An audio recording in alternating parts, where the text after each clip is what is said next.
Hey, good evening everyone. It's Andrew again, just out for my evening walk. I'm going across a new bridge that's opened here in Eco Park. You can see apartments over here. I actually live in one of these over here.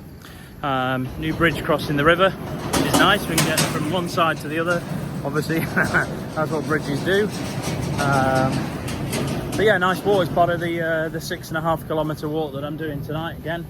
Got to do this every night, it's part of my plan. I enjoy it. Again, I've got my podcast on, listening to what have I got? I think it's the Apple Watchcast podcast that I'm listening to at the moment. I'm backtracking, so I'm quite a way back into their history of their podcasts. I'm sort of working from recent backwards. Yeah, it's interesting, and you get to hear the sort of history of the Apple Watch and how they reviewed everything as it was going through the years. But yeah, it's good. It keeps you, well, it keeps me motivated. It keeps me focused. I'm just walking from A to B, basically. Start point A at home, finish point B at home. Hour and a half later, I've done 6.5 kilometres, and I feel great for doing so.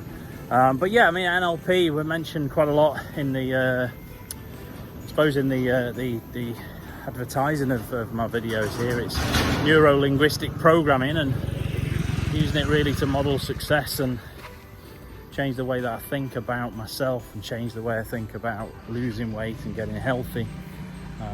Introduce some of the elements of the desktop mind that I came up with, basically treating the mind like a desktop computer.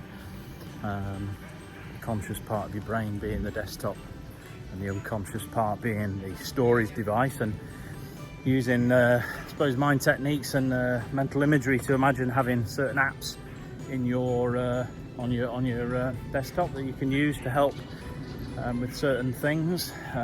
Like your mobile phone, you have many different apps for many different purposes, and treating your brain in a similar way can help you to achieve success or change things in your life that you've been looking to change.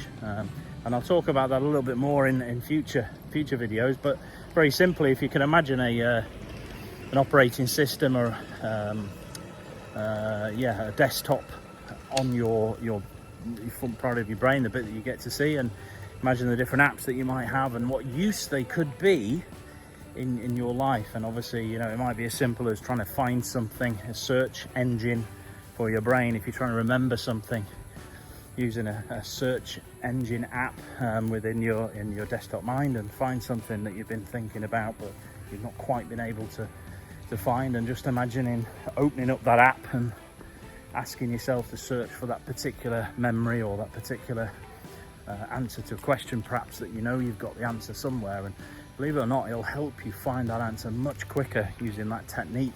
And it's just really, you're using the power of your brain, and you've got a storage device there, and perhaps we've not learned how to use the apps of the brain and how we can actually access key bits of information. And certainly for losing weight, you know, one of the things I've done is look forward to the future to see what I'll look like and imagine what I'm going to look like and feel like in the future, and using a desktop app, imagining a picture of myself and putting that onto my desktop so that I'm drawn towards it.